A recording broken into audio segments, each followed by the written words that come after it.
नमस्कार दोस्तों, पूजा शक्ति चैनल में आप सभी मेरे भाइयों और बहनों का बहुत बहुत स्वागत है। आज जिस नए विषय पे हम चर्चा करेंगे वो है सोमवार का व्रत जो रहता है उसके क्या आश्चर्यजनक फ़ायदे हमें प्राप्त होते हैं हमारे जीवन में। जैसे कि सभी जानते हैं कि शिव भोले बहुत ही ज़्यादा भोले हैं। वो किसी पर भी अपनी कृपा दृष्टि बहुत जल्दी बना लेते हैं तथा जब वो कृपा दृष्टि बनाते हैं तो जीवन भर आपको उस चीज़ का सुख प्राप्त होता है। इसलिए जो पुराने समय में महिलाएं होती थी वो शिव जी का उपास बहुत ज़्यादा करती थी। जो देवी देवता हैं उनमें भी सबसे ज़्यादा प्रिय जो हैं वो शिव भगवान ही हैं। सभी देवी देवता शिव जी को बहुत मानते हैं। जो शिव भगवान हैं वो सभी के दुख हरता हैं, वो बहुत जल्दी आपकी बात सुनते हैं।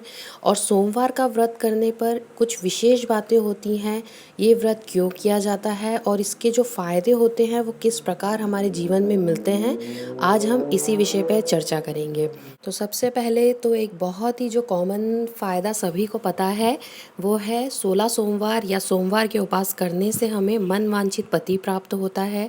हम लव मैरिज की इच्छा रखते हैं या हम बहुत ही गुणी पति चाहते हैं या हम बहुत अच्छे एक जीवन साथी की तलाश में हैं परंतु वो तलाश पूरी नहीं हो रही है, तो अगर आप सोमवार के उपास करते हैं तो भोलेनाथ अपनी कृपा दृष्टि बनाकर आपकी सभी मनोकामनाओं की पूर्ति करते हैं तथा आपके जीवन में बहुत ही एक अच्छे पति की जो मनोकामना है वो पूर्ण होती है। अब जो मेरे भाई बहन हैं अपनी मुरादें पूरी करना चाहते हैं, वो संतान संबंधी हो, विवाह संबंधी हो या आपकी जॉब से संबंधित हो, कोई भी ऐसी इच्छा जो आप चाहते हो कि पूर्ण हो जाए, अगर आप सोमवार का उपास करते हैं, जल अभिषेक करते हैं, तो जो शिव भगवान हैं वो अपने भक्तों पर बहुत जल्दी कृपा बनाते हैं। उनके लिए आपको ज़्यादा जो होते हैं उपाय या प्रयोग करने नहीं पड़ते हैं। अगर आप सच्चे मन से भी शिव जी को बुलाते हैं अपने पास या अपनी मुराद कहते हैं सच्चे दिल से, तो वो ज़रूर आपकी बात सुनते हैं। सिर्फ उन्हें जो एक ठंडा जल होता है, शुद्ध जल, वो उससे जल अभिषेक करें और कच्चा दूध अगर आप चढ़ा सकें तो वो भी चढ़ाएं। इससे क्या होता है, शिव भगवान आप पर बहुत जल्दी अपनी कृपा दृष्टि बनाते हैं। आपकी सभी मुरादें जो होती हैं वो पूर्ण होती ही होती हैं। तो भाइयों और बहनों, इसी तरह आपकी सभी मुरादें भगवान ज़रूर पूरी करते हैं। और जो मेरे भाई बहन सोमवार का उपास करते हैं उनकी जो काया है वो भी सदैव निरोगी रहती है। यानी कि इंसान जो मनुष्य सोमवार का उपास करता है उस पर जो भगवान अपनी कृपा दृष्टि ज़रूर बरसाते हैं और उनके जीवन में कभी भी ज़्यादा जो है बीमारियां नहीं आती हैं। उनका जो शरीर रहता है उनको लंबी आयु प्राप्त होती है, निरोगी लंबी आयु प्राप्त होती है। यानी कि उनकी जो उम्र रहती है वो तो लंबी रहती है परंतु वो निरोगी रहते हैं सदा। और जो सौंदर्य होता है उसकी अभी आशीर्वाद उनको प्राप्त होता है। भगवान शंकर का भक्त अगर सोमवार के व्रत रखते हैं तो शिव जी अपनी कृपा भगवान उनके जो भाग्य होते हैं वो भी खोलते हैं, जो उनका भाग्य उदय होता है वो भी करते हैं और व्यक्ति के सभी प्रकार के जो दुख होते हैं वो हर लेते हैं। क्योंकि शिव भगवान मैंने कहा बहुत भोले हैं, आप उनसे जो भी मुराद मांगते हैं वो पूर्ण होती है। परंतु अगर आप उपास करते हैं और आप अगर कोई जैसे आप प्रार्थना नहीं कर पाते हैं, कई मेरे भाई बहन हैं जो कहते हैं कि हम मुराद नहीं मांग पाते हैं या जब हम भगवान के सामने जाते हैं तो हमारे दिल से ऐसी बात निकल ही नहीं पाती है कि हमें ये चाहिए वो चाहिए। अगर आप वो चीज़ भी नहीं करते हैं, सिर्फ सच्चे दिल से सोमवार का उपास करते हैं, तो आपके घर में तथा आपके जितने भी ग्रह दोष हैं, देव दोष हैं, वो समाप्त होते हैं। क्योंकि सभी देवों में शिव जी पूजनीय हैं, सभी देवता उन्हें पूजते हैं। तो आप पर अगर कोई भी हानि होने वाली होती है या कोई ग्रह दोष लगने वाला होता है, आप पे किसी प्रकार का कोई कष्ट आने वाला होता है, तो भगवान जो है वो आपके सारे दुख हर लेते हैं और वो दुखों का नाश करके आपको एक बहुत अच्छा जीवन प्रदान करते हैं। और भाइयों और बहनों, अब जानते हैं हमें सोमवार का व्रत कब और कैसे शुरू करना चाहिए। क्योंकि सोमवार का व्रत जो है प्रारंभ करने के लिए सबसे पहले हम मास, तिथि, पक्ष और विधि का ज्ञान अगर कर लेते हैं तो अच्छा रहता है। श्रवण मास का महीना जो रहता है वैसे तो बहुत शुभ माना जाता है। महादेव शिव की पूजा अर्चना होती है श्रवण मास में। और क्योंकि ये जो व्रत है श्रवण मास के प्रथम सोमवार से प्रारंभ हो जाते हैं, परंतु अगर साल भर में, क्योंकि श्रवण मास का जो महीना रहता है वो साल भर में एक ही बार आता है, तो अब हम अगर कोई भक्त चाहता है कि हम जैसे श्रवण मास निकल चुका है तो अब हम क्या करें, अगर वो साल भर में भी व्रत करना चाहते हैं तो वो कर सकते हैं। ऐसा नहीं है कि सिर्फ आप श्रवण के मास में ही कर सकते हैं, आप शुक्ल पक्ष का कोई भी प्रथम सोमवार देख लीजिए और उसके बाद आप ये जो व्रत होता है ये 16 रूप में कर सकते हैं, या आपकी जितनी मनोकामना हो। कई लोग तो जो रहते हैं वो जैसे उम्र भर करते हैं ये सोमवार, तो आप पूरी निष्ठा और भावना से ये करें, क्योंकि जो शिव भगवान हैं वो सिर्फ़ और सिर्फ आपकी भावना ही देखते हैं। अब आप जब व्रत करने लगें तो आप क्या करेंगे, आप सुबह जैसे सूर्योदय से पहले उठ जाइए, स्नान वगैरह करने के बाद आप पूजा करिए, क्योंकि जो सूर्योदय के समय का पूजन होता है वो बहुत महत्व और श्रेष्ठ होता है। और अगर पति पत्नी या स्त्री पुरुष दोनों मिलकर साथ में ये पूजा अर्चना करते हैं तो बहुत ही अच्छा रहता है। और अगर नहीं भी कर पाते हैं तो सिर्फ व्रतधारी जो रहता है सूर्य उदय से लेकर सूर्यास्त तक जो रहता है, कभी भी जो पूजा अर्चना है वो कर सकते हैं। परंतु अगर आप सूर्योदय के समय करते हैं तो बहुत अच्छा ही लाभ प्राप्त होता है। जो सोमवार के उपास रखते हैं उन व्यक्तियों को जो उपास रहता है वो सुबह से लेकर शाम तक रखना चाहिए। और अगर एक समय भोजन करते हैं तो बिना नमक का भोजन करना चाहिए। ये बिना नमक का भोजन सिर्फ फलाहार पे या फिर आप सिर्फ फल खाकर भी कर सकते हैं, तो बहुत ही शुभ फल प्राप्त होते हैं। परंतु अगर आपकी स्थिति अच्छी नहीं है या आपको कोई मेडिकल प्रॉब्लम है तो आप एक समय जो नमक का भोजन होता है, जो उपास का नमक होता है, उसका भोजन भी ले सकते हैं। परंतु आप ज़्यादातर अगर आप कोशिश करें तो बिना नमक का ही भोजन करने की कोशिश करें। आप फल या फिर फलाहार जो बिना नमक का हो वो करने की कोशिश करें। अब सोमवार के जो व्रत रहते हैं उसके बहुत ही फ़ायदे होते हैं, क्योंकि महादेव शिव की कृपा आप पे बनती है।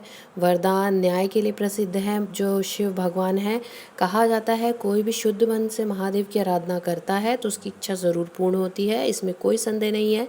यह व्रत करने से मानसिक शांति भी मिलती है, सभी प्रकार की मनोकामनाएं भी पूर्ण होती हैं। आर्थिक लाभ, सामाजिक प्रतिष्ठा, पारिवारिक शांति, वैवाहिक सुख, संतान लाभ, स्वस्थ लाभ तथा उन्नति भी मिलती है। अगर हम सोमवार का व्रत करते हैं तो इच्छा अनुसार हमें जो रहता है हमारा जीवन साथी भी मिलता है, जैसे मैं पहले कह चुकी हूँ आपको। और जब सोमवार का उपास हम करते हैं तो सफ़ेद रंग के फूलों से भगवान की पूजा अर्चना करें। बिलपत्र ज़रूर चढ़ाएं भगवान शिव को, और कच्चा दूध जो गाय का दूध होता है अगर वो मिल जाए आपको तो वो ज़रूर चढ़ाएं। अब पूजा अर्चना अगर आप घर में नहीं करना चाहते हैं, आप मंदिर में भी कर सकते हैं। और कुछ लोग होते हैं जो मंदिर में नहीं कर सकते हैं तो आप घर के नॉर्थ ईस्ट डायरेक्शन में ये जो शिव जी की पूजा है करें, क्योंकि जो घर का नॉर्थ ईस्ट डायरेक्शन रहता है शिव जी की पूजा के लिए बहुत ही शुभ माना जाता है। और जो शिवलिंग होता है उसका जो डायरेक्शन होता है वो नॉर्थ की तरफ होना चाहिए, यानी कि आपके घर के नॉर्थ ईस्ट कॉर्नर पे आप बैठ जाइए। और जो भगवान या शिव जी का जो मुख होता है या शिवलिंग का जो मुख होता है वो नॉर्थ डायरेक्शन की तरफ होना चाहिए।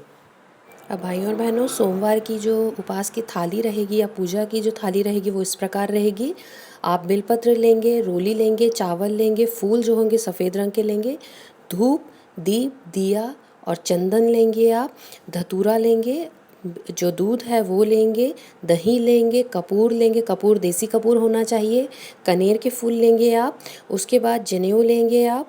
और भगवान शिव से ये जो सभी चीज़ें हैं एक फल ज़रूर रखेंगे आप। और भाइयों और बहनों, इस बात का आप ध्यान रखेंगे कि लाल कुमकुम या सिंदूर जो है शिव भगवान को अर्पित नहीं करेंगे। अब जो रहता है केले का भी बहुत महत्व रहता है। आप केला अगर अर्पित करते हैं भगवान को और वही केले अगर आप खाते हैं तो इस चीज़ का महत्व बहुत ज़्यादा रहता है। अब मैं ये कहना चाहूँगी, ये जो सोमवार के उपास हैं ये वैसे तो जो है श्रवण मास में बहुत ज़्यादा महत्व रखते हैं, इन्हें 16 सोमवार के नाम से भी जाना जाता है। परंतु अगर आप ये साल भर में करना चाहते हैं, यानी कि जो मेरे भाई बहन जिनकी शादी नहीं हो रही है, जो बहुत परेशान हैं और जो शिव जी के भक्त हैं, उनके लिए कोई भी समय मायने नहीं रखता है, यानी कि वो साल भर में कभी भी शिव जी का व्रत रख सकते हैं सोमवार के।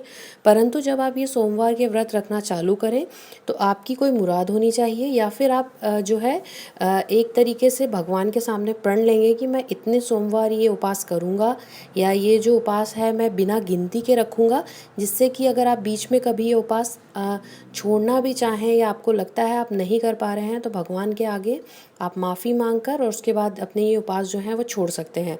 परंतु जहाँ तक मैं यही कहूँगी, जब आप रखने लगे उपास तो सबसे पहले जो है भगवान के सामने व्रत की जो आप कर रहे हैं उसकी मनोकामना ज़रूर कहें, अपने व्रत के दौरान अपनी मनोकामना ज़रूर कहें। और जब आपके उपास हो जाएं तो शिव मंदिर में जाकर दान ज़रूर करें, गरीबों में दान ज़रूर करें, क्योंकि शिव जी जब आप दूसरों को दान करते हैं तो वो बहुत प्रसन्न होते हैं मनुष्य पर। तो आप दूसरों का भला करें, दूसरों पे दान करें। और जब आप सोमवार का उपास रखें तो किसी का भी बुरा ना करें। अगर आप किसी का बुरा करते हैं तो ये अच्छा नहीं होगा आपके उपास के लिए, क्योंकि व्रतधारी जो होता है उसे सदैव सबके लिए प्रेम रखना चाहिए अपने जीवन में। और जब वो प्रेम से उपास करता है तो शिव जी उसकी जो मनोकामना है वो और पूर्ण करते हैं। यानी कि अगर आपसे उपास के दौरान कोई गलती हो भी जाती है भूल चूक में, तो जो आपकी वो गलतियां हैं वो शिव भगवान जो है भूल जाते हैं या उनके लिए आपको क्षमा दे देते हैं। तो भाइयों और बहनों, बस इसी बात का ध्यान रखिएगा। आप जब भी उपास करने लगें तो सबसे पहले तो है नियमों का पालन ज़रूर करें। और दूसरा मैं यही कहूँगी, जब आप उपास करने लगें तो जितने भी दिन आपको करना है उस समय का और उस चीज़ का वर्णन शिव जी के सामने ज़रूर करें। या आपकी मनोकामना कहकर वर्णन कर दीजिए, या आप कह दीजिए जब मेरी मनोकामना पूर्ण होगी मैं इतने सोमवार करूँगा, या मैं ये जो सोमवार के उपास है सिर्फ आपकी भक्ति के लिए कर रहा हूँ या कर रही हूँ। क्योंकि जो इंसान होता है वो ज़रूरी नहीं है सिर्फ मनोकामना के लिए ही उपास करे, वो भक्ति दर्शाने के लिए भी उपास कर सकते हैं। तो आप अगर अपनी भक्ति दिखाने के लिए उपास करना चाहते हैं तो भी कोई वो नहीं है, आप बिल्कुल करिए उपास। और उपास में सिर्फ इतना ध्यान रखिए कि दिल ना दुखाएं, किसी का बुरा ना करें। तो जो शिव भगवान हैं वो आपके साथ बहुत अच्छा करेंगे। अब कई बार ऐसा होता है हम किसी का दिल नहीं दुखाते हैं परंतु सामने वाला हमसे ज़रूर बुरा मान जाता है। तो आप ऐसा ना सोचें कि वो बुरा मानेगा या नहीं मानेगा, वो उसके कर्म होंगे जो उसके साथ चलेंगे, ये आपके कर्म होंगे जो आपके साथ चलेंगे। तो अगर वो आपके साथ कुछ बुरा करते हैं तो उसका जो परिणाम है उन्हें ज़रूर प्राप्त होगा, परंतु अगर आप कुछ किसी के साथ अच्छा करते हैं तो उसके शुभ फल भी आपको ज़रूर प्राप्त होंगे। तो भाइयों और बहनों, मैं आशा करती हूँ ये जो छोटा सा प्रयास है आप सभी को बहुत पसंद आया होगा। हम फिर मिलेंगे किसी नए विषय पर चर्चा करते हुए। आप सभी का बहुत बहुत धन्यवाद मुझे सुनने के लिए। हम फिर मिलेंगे। धन्यवाद दोस्तों।